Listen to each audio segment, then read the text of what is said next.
Hey everyone, got a hack I came up with that worked well for me on a recent kayak trip.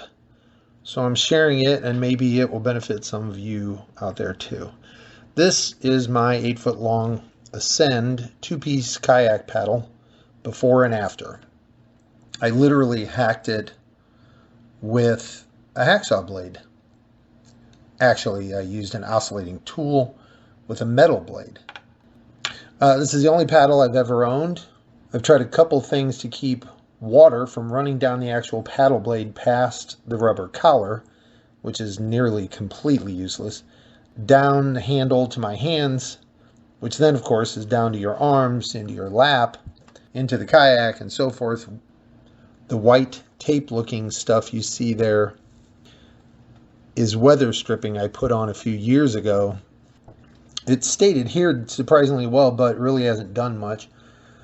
I thought about a few rows of it on the end of the blade there, but that seemed like it would turn into a mess. So the stuff you see circled in blue is just masking tape I put on to cover up my name and phone that I Sharpie markered on the blades, in case they get lost or whatever. Maybe somebody would call and let me get them back.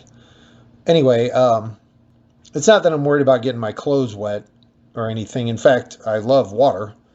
But one of the main principles of the kayak, of course, is like any boat, it's supposed to stay dry on the inside. You're not, you're supposed to avoid water building up inside if possible. So that was the idea. After a few other attempts on other things and a long time thinking about this, I decided to go ahead and cut these notches before going on a float trip a few weeks ago. And man, am I glad I did it. As I said, it's the only paddle I've ever owned. It's been a good paddle for about 8 years or so. And I've seen some modifications on new paddles online, like notches to grab snagged line and whatnot. I haven't really scoured the web to see what's the latest and greatest for design and function, but I am cheap. And I don't need a new paddle. There's nothing wrong with this one to justify buying a new one. So if I can make it cool and work way better with more functionality, it's as good as a new one to me. So I recorded this demo with a storage tote filled with water so you can see clearly how effective it is. The handle is dry throughout, if you notice, and there is so little water getting to the rubber collar it doesn't flood past it like it used to. And that's exactly how it worked on the 11-point river float trip. And I was so glad I tried it.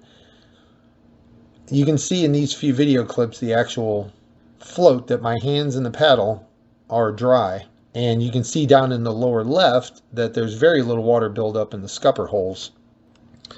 You might have noticed also, or be wondering about the big notch on the top side of the blade. I thought about a smaller notch like I've seen for getting snagged line or lure out on some of the newer paddles, and I worried that this big of a notch might weaken the end of the paddle, but I decided to try something that would give me a better hook for grabbing like a branch or a rock, to help pull up on a bank or hold steady in the current. And I mean, that worked great too. In fact, this footage of these guys jumping is possible really because I hooked that hook onto a root on the bank and held myself steady in the current. If you decide to do that, just be sure it's not a snake that you're hooking onto. Anyway, because I cut the top angle of that big notch at a backward angle, it also worked a couple times to get snagged lines free for me. So, it worked like the newer designs on the newer paddles. I'm not sure how much interference or, maybe reduction in effectiveness those multiple notches on the bottom may have caused, for paddling power or something like that, but I really couldn't tell any difference. And the handle never got wet. My hands never got wet. It was way better for taking pictures, handling my snacks and stuff. My fishing gear didn't get all wet from the constant dripping and my hands being constantly wet. Way less water in the bottom of the boat and on me. I mean, it really worked well. If you choose to try it yourself, my advice is to be careful and cut the angles like I did. If you can see in any of the pictures or the video, I was thinking about when the paddle is tilted up in the air, on one side, and you have the other blade down in the water, which is a critical point there. The way the water runs along the edge, you want the water to have a sharp corner to drip off of and not run around the angle and stay on the paddle edge. So that was something that I kept in mind.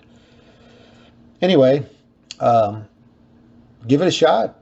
Didn't seem to affect the paddle strength for me or anything. If it works out, or if you have another idea, share it with me. Like, subscribe, all that stuff. Hope you